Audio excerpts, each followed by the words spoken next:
Hello, everyone. How is Flower Expo Bud Tender Day going for you guys? Yeah, bud tenders. Okay, I'm hearing some really great things. I'm hearing some chatter. I just want to let you all know we are about to start our SESHES panel, the first one of two for today. The topic is Retail Reinvented. We are connecting consumers, brands, and technology. And I'm going to let my speakers introduce themselves. My name's Dominic. I am in charge of marketing at a cannabis POS company called LeafNet, and a little bit of software development, although don't tell my coworkers that. What's up, y'all? Nice to meet you. I'm Adam, and I am a bud tender at multiple dispensaries over the past years. This is my first time coming as a panelist. I'm here to represent and liberate the bud tenders here today and discuss what is new in our cannabis industry. Hi, I'm Sarah Zellman. I'm the marketing director for Terabis Dispensaries. This is my second year here on the stage at the Flower Expo, and I'm really grateful for this opportunity, and I'm excited to chat with a lot of cool people. So we've got a really great, well-rounded group of speakers up here today. We're really excited to hear from them. We're going to start off with a little bit about Illinois and what's unique to this state. How is the Illinois cannabis retail landscape evolving compared to a few years ago, and what are the factors that you're seeing drive change? I would like to say, as a bud tender, I have on-hand experience with these customers that are looking for specific things. I would say the Illinois market is very self-conscious about health when it comes to consuming something that's healthier for them. A lot of people that don't smoke have been going towards like rosin edibles, things with pure plant matter, doing concentrates. There are a lot of dabbers. I know y'all love your concentrates, and I can definitely agree. And I would say that is like all the difference, is just being conscious of what you're consuming, and that we have more of that information over time compared to 5 years ago, we were a fresh industry as recreational out here, and it was treated as that, and you get high taxes, you don't know exactly what you're getting, you want to know exactly what you're looking for, and now we have the ability to talk about it with people. High level, just looking at how many dispensaries are here, people have so many more choices, not only on products, but also where they're choosing to shop. People who only had one option before have 5 now. So dispensaries and brands have a lot more work to do to prove why they should be chosen. So yeah, it's a lot more competitive, but competition is fun. I would just say Illinois, along with the rest of the cannabis industry, is changing in the sense that it used to be just the first store that opened, and it was just, it didn't matter. It was just where you went to. And now there's so many different stores that you need to start offering a lot more and really distinguishing yourself from other brands. So let's talk about the metric switch. Who wants to start? How was that from your perspective? I know we have two marketing professionals and a bud tender up here. So let's start with Adam. I can say over the past couple of months within the metric switch, I have worked at 2 different dispensaries. So I have done my metric training twice. I will say with metric, it is definitely a lot more convenient from seed to sale. We have a lot more information, and I think that it's being a lot more effective compared to BioTrack, which was just honestly causing crazy discrepancies, making things 10 times harder to keep up with. And I think that it's easier for the cultivators and for the retailers, and that's what makes all the difference. And also, I don't know if any of you have this app on your phone through Metric. It's called Metric Verify ID, and very select SKUs now in your products will have a QR you could scan, and you'll be able to check the lab results of your products. So you can see the terpene profile, the cannabinoid counts, and those things really matter, and a lot of people are going to want to see that. So it's really good to stay informed and to have some company that actually cares about those things. And I would hope to see more and more of that information being accessible to consumer and to the bud tenders to be able to sell it and to buy it correctly. You know what I mean? I'm actually really curious. Since I'm in software, our problem was integrating both systems into our software. And I'm just wondering, since you have worked on both systems, which one's better, would you say? I feel like it could be biased because some people are more adaptable to other programs than others. But I think with Metric, because it's been so I don't know, regulated in so many other states that it's just a lot more efficient than BioTrack, which was just on a thread. So yeah, it's really just, I think it's just conforming to all the regulations that we have to. In a lot of ways with metric is a lot easier, even though it feels like a lot of extra steps. Like we have to keep, those we have to keep those like specific details on par versus like with BioTrack, I feel like it was just it was out of date. It was very out of date, and it was not doing what it needed to do for us at all, or communicating with our POS correctly, and it was causing problems with counts and all that stuff. That's all I can say on that. I don't have my hands in that too much. The biggest thing that happened with us was it really threw a wrench in a lot of like production facilities, right? So a lot of our deliveries got paced out quite a bit further, and we just had to be flexible with that and work with the stores and make sure that if we're doing a promo that you have the products. So that's my metric impact. Y'all know better than I do. Well, I will say, I mean, it definitely did make everybody have to do that extra mile. Like, I know a lot of dispensaries were staying open until like late hours. Obviously, they weren't open for sales, but they were staying for longer shifts until like middle of the night, trying to keep up with the count. You have to transfer everything from BioTrack into metric, and it's like same thing with like these cultivators that are having to switch a SKU or a product ID of something that was completely bred through BioTrack, and then because of that switch, you have to do all those overnight changes, and if you don't do those overnight changes, then it just causes all those problems. So that's the only difference I could see from like a dispensary point of view, but I could see as like cultivation, it might have been a little harder for things right in the middle of the process. Yeah. So from everything from metric to POS systems to AI and personalization, what new retail technologies are the most exciting and impactful in 2025 for you guys? What are you thinking? For me, I will say that what's most exciting is how many more vendors are coming online, right? This is a brand new POS that I'm excited to learn a lot more about, but the more options that we have in our technology, the higher standards that we get to hold them to, right? And working, if a group or an individual dispensary chooses to work with a smaller vendor, it's more of a partnership at this point, right, rather than a service. So it's a cool opportunity for someone like me who's trying to look forward and see what is the future of the technology in our dispensaries, customer-facing, bud tender-facing, et cetera, et cetera. Yeah, so that's what I think is coming, is a lot more vendors, and also a lot of vendors that are coming in from outside cannabis.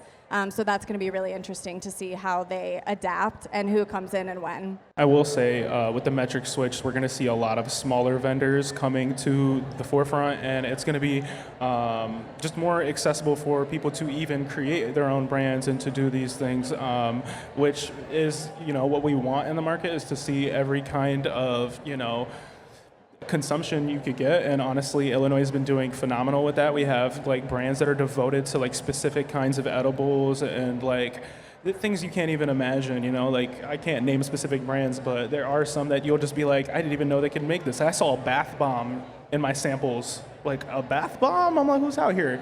You know what I mean? So it's just like watching those innovations, seeing that like people that are able to like express themselves and create new products are able to like get some recognition. It's a beautiful thing to see. The biggest thing that's going to change everything is there's this new, it's been around for like 4 or 5 years, it's called CRISPR, and it's a gene editing software. Right now, only big, giant corporations can use it, but you can be a little person and just order a small gene change. So I guarantee you, within 10 years, 15 years, you would be able to specially change your strain to something, say, I want something a little bit more relaxing. Or how about I get that little part in ergot that makes people hallucinate and put that into our product. Or get something that, let's put nicotine, or not nicotine, let's put caffeine into it. You could be able to completely customize it and change it, make it glow in the dark. I mean, you could do anything. Are we ready for glow in the dark weed, guys? Okay, I see some people nodding in the audience. They are ready for glow in the dark weed at Flower Expo, Illinois. Why not? It's different out here in Chicago. So kiosks kind of, we've seen that some customers say that they lack the ability to explain product. One thing that I ran into visiting all of the dispensaries in Illinois over the past month was especially older customers getting frustrated with bud tenders having to help them at a kiosk instead of getting to help them at a register. Have you guys noticed this as well? Yes, all day. We need to be accommodating for every type of customer, right? A lot of people want to pre-order and just pick up their weed. That is fine. That is great. Come on by. But also, if you come into the store, you need to be able to talk about weed the way that you want, right? Listen, we're like post-COVID, and people miss talking to people, and this is an opportunity to talk about something that's really fun that everybody who walks in the door wants to talk about. And for older people, yeah, making them go to a screen and like fill out a bunch of stuff when maybe they have like arthritis, I don't know. Yeah. It's just not good practice. So I love that you brought that up, and especially for older people, because a lot of them are looking for this for medicinal reasons, and we need to overcome that and support bud tenders and service in order to do that, because they're experts. Yep. And they should be treated as such. I, as a bud tender, will have to say I have noticed the majority of the customers in Illinois are a lot of older people, and they do come in, even recreationally, if they want something to help them sleep, something to help them feel like high but not too high. It's about understanding the full spectrum of weed in itself. Like cannabis is much more than tetrahydrocannabinol. We want to over exaggerate THC, but there's like that entourage effect of like the CBC, the CBG, the CBN, those things that people are coming in for that a kiosk is not going to be able to articulate for them. That if they came to me, I could be like, well, if you're looking for this, well, how about this? Oh, do you do this regular? How much do you need? We could give you this dose. You know what I mean? It's about just like giving safe consumption and the information to them so they could feel like they could come back and do it themselves, versus like if they come in and they're frustrated at the kiosk and they can't get an answer out of anybody, they walk out with some THCV and they wonder why they're so wired. Whose fault is that? It's just a faulty situation. It's a faulty system.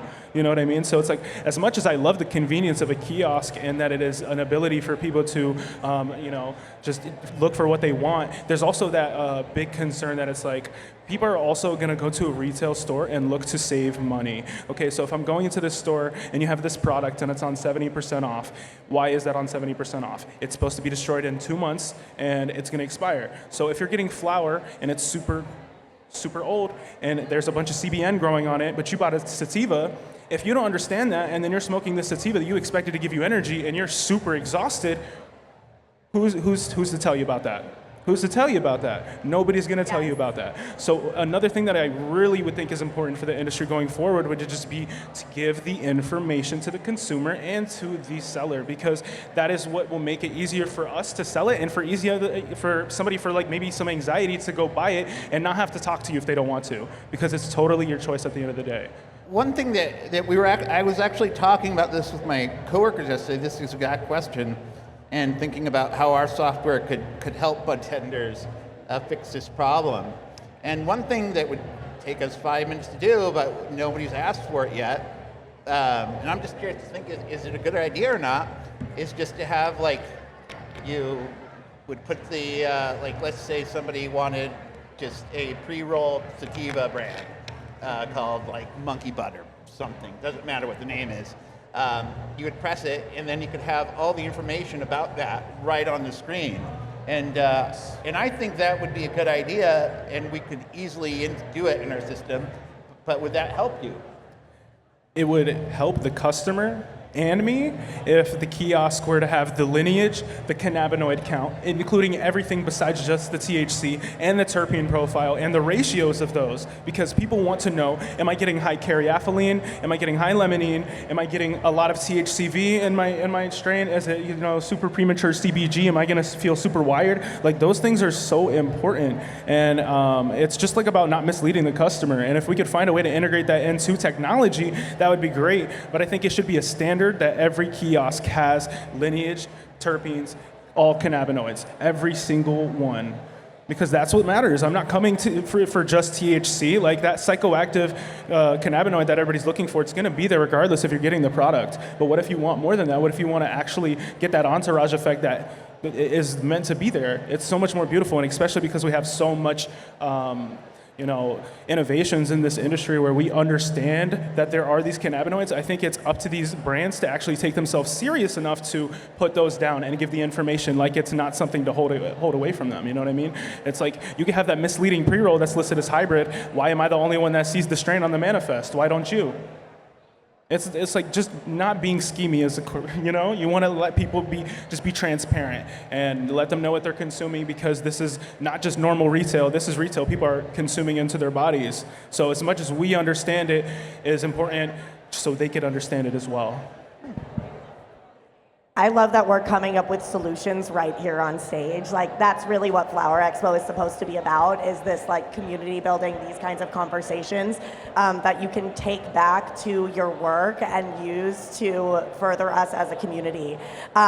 So let's talk about basket size. As an out-of-state consumer in Illinois who prefers dabs, that 2.5 gram limit is a struggle for me.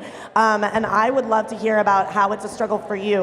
Dominic, from you, I'd love to hear, do you see the basket sizes overall be smaller? Do you have access to that data compared to other states? Our baskets are small. They're small. Michigan is like 8 units a basket, and ours is like maybe, it's the price. It's the price. The limits are a struggle as well, for sure, but it's price also. People know that Illinois is expensive. And even if it's just that they just know they only have so much money, right? Okay, I'm gonna tell you, I can't tell you what dispensary I was working at, but I was working at a dispensary straight in the downtown smack of River North. Okay, so I got a bunch of customers with a lot of money. Okay, they were mad at me they couldn't buy 2 ounces. They were mad at me they couldn't buy more than 2 packs of gummies. Like me as a stoner, I've been getting stoned for years. Like 100 milligrams barely does it to me. And I know most of the people that really consume edibles like regularly, they're dosing big. And it's gonna be hard for somebody who wants to do a bigger dose or wants to have consecutive doses and not do multiple trips to come into your store, buy 250, come back by 250, and they're there for a week. So they're at your store every day and you're getting the same amount of money from them anyways. So I feel like there could be that compensation of like, okay, they're going to be back anyways, but I understand we're trying to regulate this and it's a whole state law.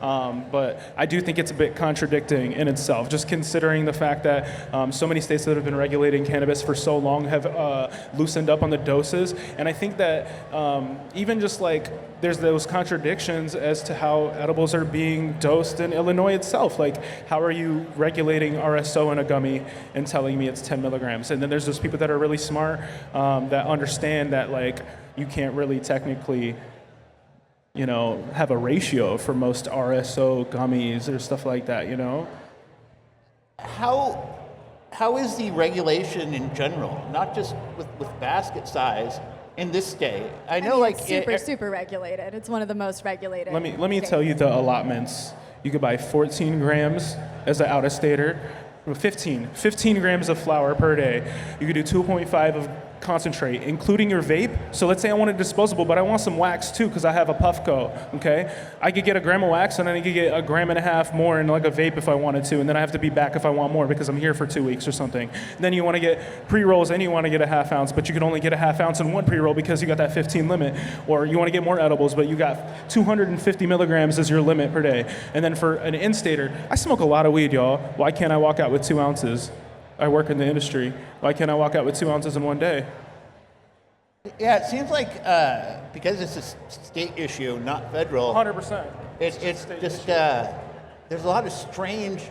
Every single state has just strange regulations, or New Mexico has like almost no regulations. New Mexico has 0. Which is a huge problem, actually. It's bad. They allow anybody to open a store. You have $5,000, you can open a store. And there was like one corner in Albuquerque that had 5 vape stores within, like, on the same block. And like all these people put all their money, their entire life savings, and then they just busted. And I don't know. There's a problem with too little regulation too. I guess it's just coming up with the right amount. It also is more than necessary to have those regulations, just as much as it could be frustrating.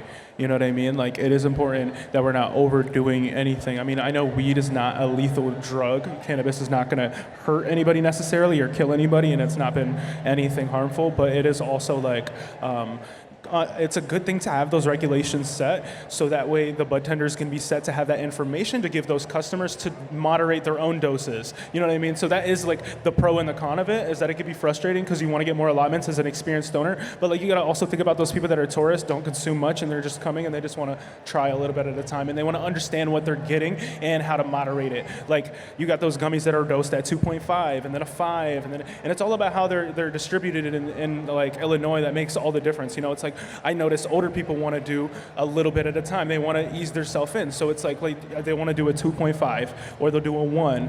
And then like the standard is usually a 10, but it's always 10 out here. But then you get people coming from Michigan and they're like, what do you mean? It's always 20 milligrams of gummy. Like, it's about what you're conditioned to, what state you're getting your cannabis from, and like how you've been taught to regulate yourself is how you build that tolerance in the first place, and what makes you come back for those dosages. I smoked a little bit of the products in this state yesterday, and they were way too much for me. Strong? Way too strong. I just You don't want like a little bit. 40% flour? Come on. Yeah, that's crazy. Who cares about terps? It would be nice to have a variety. You know, I want everybody to understand that high THC is a sham, and they're lying to you. It doesn't matter, man. And the reason they're getting this high THC is because they're drying the hell out of their flower, dude.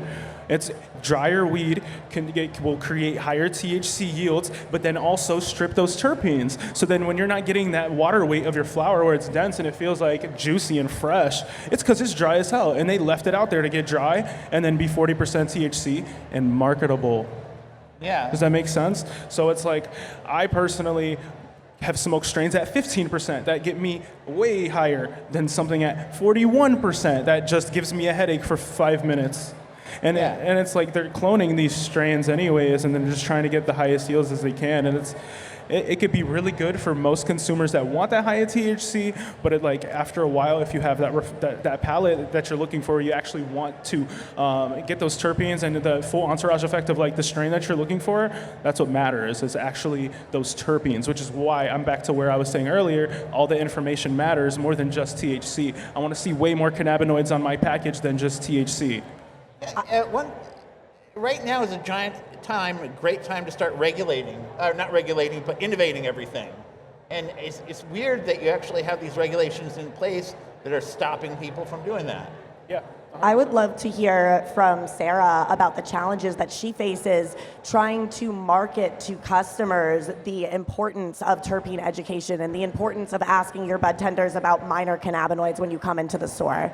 Okay, I want to speak to that, but I also want to say one more thing that came to mind when we were talking about like basket sizes and stuff. Yes. Okay, the workaround for a crappy basket size is becoming a medical patient, right? That's true. Okay, It's even worse. so we should all be advocating for all Illinois stores to be dual use. Where we're at, we are failing our medical patients right now, and it's really disappointing. Medical patients should be able to get their benefits at literally every single store and not be beholden to having to come in every 5 days to get your edibles or your ounce or whatever every day, every other day. It's just not fair, and it's against what the whole entire program should be. As someone who started as a medical patient at age 18 and truly it changed the entire quality of my life, when I am in a store waiting in a long recreational line to talk to a bud tender because I'm from out of state and I see medical patient after medical patient cutting me in line, I feel good. That makes my heart soar. I'm like, thank you for, That's what it's all thank about. you. Yeah, I mean, listen, at the end of the day, I do believe everyone who's shopping, it's medicinal. Because why do we smoke weed? Because we want to feel better. Right? Yes. So everyone should care about terpenes and minor cannabinoids and all these things. It's just, I guess you asked about the barrier and the challenge with bud tenders. I mean, we as leaders have to facilitate the bud tenders' education and also their access to customers and patients. As marketers, we have to facilitate with materials that are helpful for the people coming into our store and our bud tenders. And all those things together just end up making people happier and helping them feel better. So I'm all about that as well. I will say, with the metric switch, I think we'll see a lot more medical dispensaries, or at least hybrids of rec and medical in Illinois. Hopefully, I'm crossing my fingers, because like you were saying, Sarah, the ratio of more recreational than medical dispensaries it's sad. It's silly. It doesn't make any sense, and it doesn't honor unnecessary. sick people in the state of Illinois. And especially working at most of my dispensaries, I've been at recreational dispensaries, you get those people that are medical and come into your dispensary and are like, do I get any kind of discount? And I can't even stack your discounts. I could give you an extra maybe 10% or something like that, and you're still paying a ridiculous amount of taxes. It just feels silly. You know what I mean? You're paying the state so you could get those deals on the discount from those taxes, but you're going to still end up paying them if you go to a recreational facility. You know what I mean? There's a lot of accommodations that we could be putting forward. For example, curbside. I believe curbside is still only available to medical patients. It's not anymore? Did they scrap it? I don't even know if they do curbside like at all anymore. We you do. used to during COVID, and then they extended it. But either way, curbside should be available for rec patients, and also drive-through, y'all. Where is drive-through at? Yes. Listen, I have a 1-year-old, and like, right now, I cannot fit going to the dispensary into all the things that I have to do all day because I can't bring my kid in. That's crazy. It is. For me, I think that for recreational dispensaries, we could be accommodating better to these medical patients by not even just giving them a discount, but maybe just giving them better products and like giving them a better price in general. You know what I mean? It doesn't have to be considerably a discount, but it could maybe just be a medical menu for like people that come in, that these products are specifically, we're a recreational dispensary, but if you have medical, like these specific products maybe could be on sale for these people, you know, something like that to make the medical person still feel special, considering like they're, you know, they have these needs, they have it on file that they have those needs, and I think it would be really good for them to have that individualized menu for them, even at a recreational dispensary, just so they know that they're thought about as well. Also, another thing is that I feel like, where's the weed man? Where's the delivery man? We don't have delivery in Illinois. I know a lot of states have gotten into deliveries for cannabis, but I think it would make a lot of sense. Well, delivery, this is my hot take, I think the delivery issue is what is keeping a ton of the market still black market. Yeah. Because Oh, yeah. before I shopped at dispensaries, the thing that I was like pumped about was my service. I would text them, and then the weed man would come over, which was nice and safe for me as a woman. As a parent, that solves your problem Yeah. with having to find Yeah, childcare so- to go to the dispensary when you can get delivery. Yeah. It's almost like the legal market is holding itself back in a lot of these ways by not being accessible to people. Yeah, one of our features in our software is actually for delivery. So we're ready for it. As soon as you guys are deregulate it, we can help you guys. It's strange. It's a shame that some states have it and other states don't. It's just state laws. I think over time, because it's so young out here, it's only 5 years recreational and like 10 medical, maybe 15 years. I don't even know, but it's close to that point where it might be like possible within the next couple years. But I do think it's going to take time. It's just like, you know, it's just like when we first opened up recreational dispensaries, an eighth was $80, man. You know what I mean? It's like all those things. It's these companies, they're trying to make their money back. You know what I mean? So that's why I think these things take so long. So let's bring it back to bud tenders being a key part of the sales process and some problem solving about how we move forward with these challenges and support you guys out there. What tools, training, and support would empower bud tenders to better connect with consumers with the right products? I'm gonna just have to say, we see all these corporate people coming in, getting their R&D samples all the time. Why aren't employees getting R&Ds? I know we get samples, but we're not given the incentive to write a sample report. A sample report is something where you could actually dissect the strain that you're consuming, the edibles you're consuming, the vape. You want to know the extraction method of what you're getting, how it made you feel in that moment, and that we could actually sell the product with spirit in it versus, you know, if you were to just give a employee a random sample that you know they're a stoner, they're gonna rip it open, and they're gonna smoke it, and they're not gonna even think twice to go back and be like, this. I looked up the lineage. I know this is the strain that this is crossed with. These terpenes really caught me. It's like you have to know that you're passionate about that. And I think the best way we can help bud tenders by doing that is creating that incentive. You know what I mean? And more than just like, I understand we have seed talent and other things, but it's more like just in general, like I feel like that should be a standard in all dispensaries, is to give the product knowledge to the bud tenders so they could really pass that down. There needs to be a better term than bud tender. You guys are like pharmacists, you know? Dom, call me a weed fairy. Yeah, a weed fairy or a cannabis consultant, a wellness guide, but anything but bud tender. It makes you guys seem like you're just a bartender, but it's more important than that. Somebody needs to come up with a better term. Weed fairies. The other thing that's great about like arming bud tenders with education and information, and also allowing them the opportunity to learn how to sell, means that they're like learning at work, right? And learning more about what they enjoy doing, right? Maybe they learn, you know what, I'm not really into selling, I'm more into cultivation, so that's where I want to head with my career, right? Like enabling our bud tenders to be present and to do their jobs and to learn and to have the tools and and be able to measure their performance and see like, oh, I did that and I did a good job, helps them get set up for an actual career path. And I think that that's what a lot of different companies need to like be more mindful of. Like for a lot of people who choose to work in cannabis, it is more than just a job for us. We really care and really enjoy the industry, and in positions of leadership, we should be focused on like enabling that and supporting that. Yes. I want to also speak on what Sarah's saying. She's definitely preaching when it comes to giving that love to the bud tenders so they don't feel like they're just at a normal retail job. You know, that repetition of just checking people out, checking their ID, you're in and out, you're just like, sometimes people don't want to talk to you about what they're doing or about their day or about the weed that they're consuming. And it's just like remembering how like privileged it feels to be able to be like, well, I'm sharing something I love with people, and this is something that I cherish with my heart that I'm gonna share to you, and hopefully you enjoy it. And then it's like, also one of the biggest things in Illinois is you cannot come in and smell the weed. You can't look at the weed. I have to build this trust with my customers. They know I smoke this strain and I love this strain. I tell them these terps are crazy. I tell them the cross genetics, and then they're like, oh, I love this strain. I have to try this. And it just matters when it's like everybody cares about the same thing. And it's just about articulating it correctly with each other and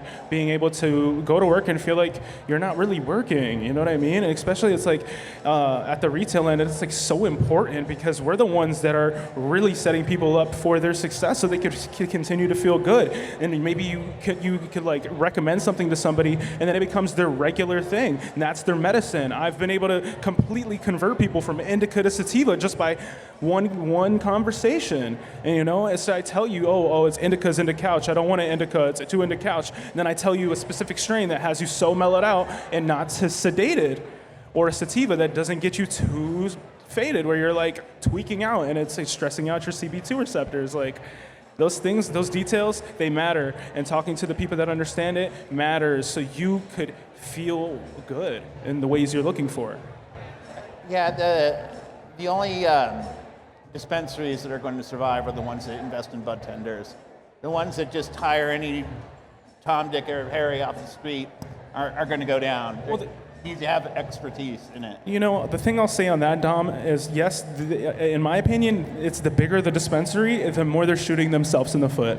Realistically, on a marketing standpoint, and like if I were to be in their position, I understand where they're coming with these budget cuts and they're having less people on staff, and you might have less people that actually care about the products because the recruitment isn't maybe doing what they need to do to find people to keep the culture growing, and where it needs to be people that are, you know, excited to be there versus like you hire somebody who's just, you know, we're all out here, we all need a job sometimes. You hire somebody who doesn't know anything about what they're doing, they go in there, and that's the standard that they're setting, you know what I mean? And I know it's kind of hard because you don't want to play that bias. You want to give everybody a chance to enjoy this industry and understand it and be a part of it, you know, that matters. But I think the one thing we could do to make sure that culture is given and passed on is making sure we're educating the bud tenders correctly, you know what I mean? Because realistically, it's like if you're going to be, you know, giving giving these people something that they're consuming, you want to tell them all of the details, like I've been saying. And if you're just hiring somebody at a dispensary that's super high volume, they barely have time to get trained. The turnover rate is crazy. You get in there and you're being trained by new people, and you don't even know what you're doing. And then that even causes problems for managers, where they're getting discrepancies and variances in their cash because people aren't getting the time and the actual attention to learn and grow, or given the space to figure out what they want to do in the industry in general, or give that space because they're suffocated. You know what I mean? It's like you go into this, like I was working straight in River North. I walked in, I had 120 people in a line all day, every day. Didn't get a time to breathe, but I found that time because I realized we don't offer fast checkout. I need to connect with these people. This thing still matters, and this line is going to exist either way. And I think that they need to keep that mentality with their employees by making sure and reassuring them they're in a safe place and that everything will continue to run smoothly, and not to be nervous.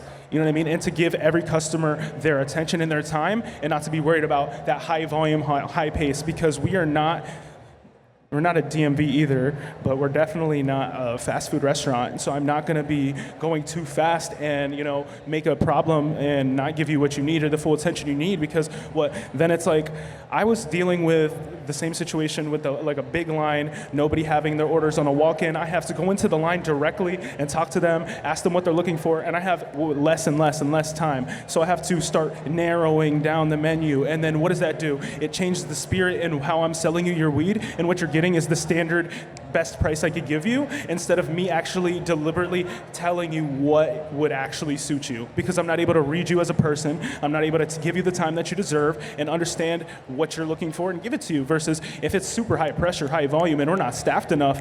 Oh, you want these pre-rolls? 35 after tax. Sativa, 5 joints. There you go.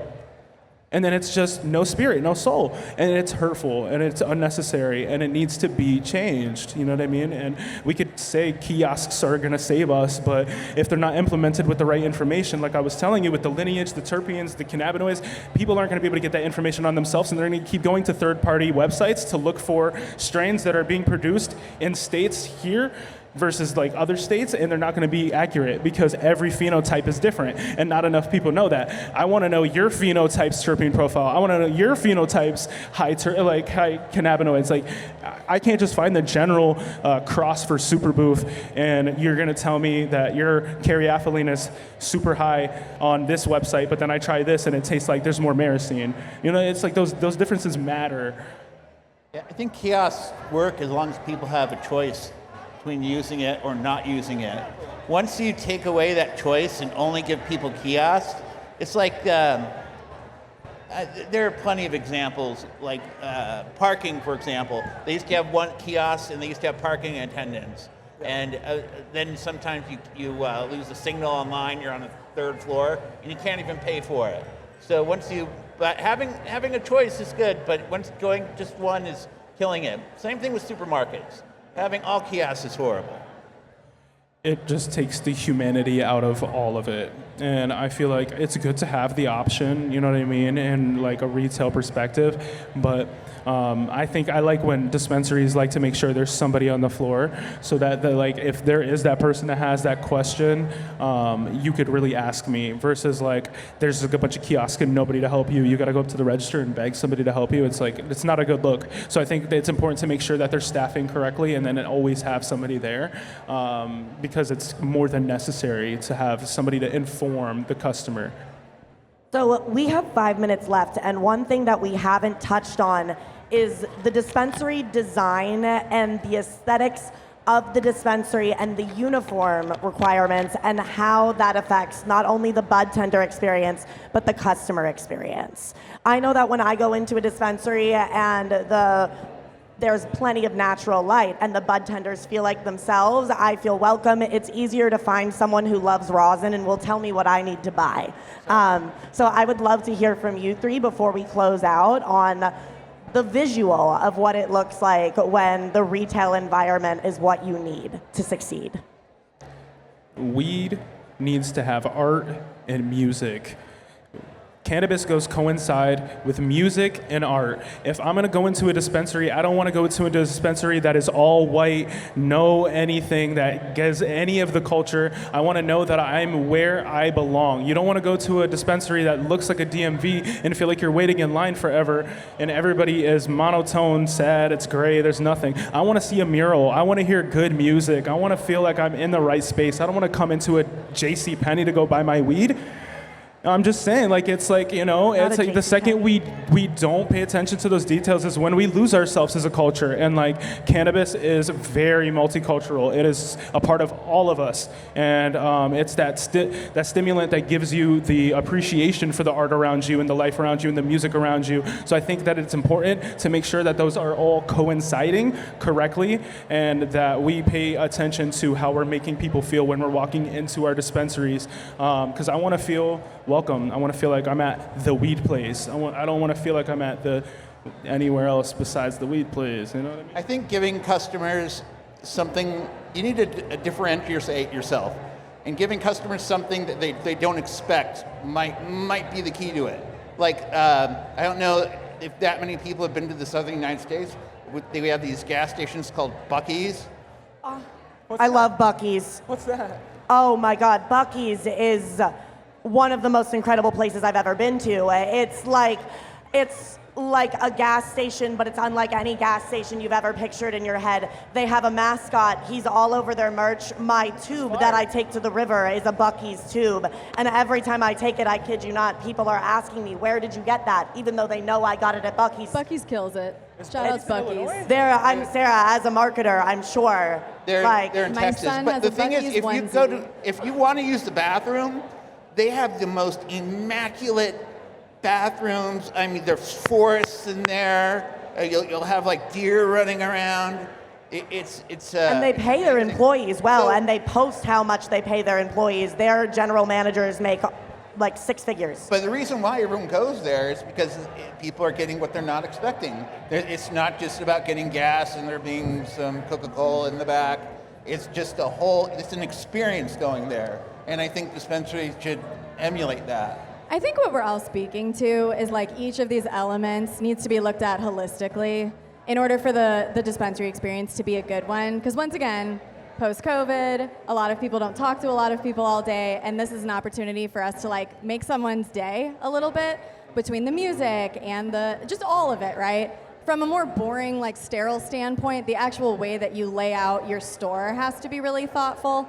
Because we are unlike any other retail store, right? The products aren't on the floor. It's just, yeah, all that needs to be really thoughtfully done, natural light, all that good stuff. But that's also how you can make a difference in the experience, right? Starting with the build, and then all these other layers, the music, the art, the merch, the people, all that kind of stuff. So, I mean, I don't have anything particularly poignant to say besides you can tell an operator who is looking at every element versus who isn't.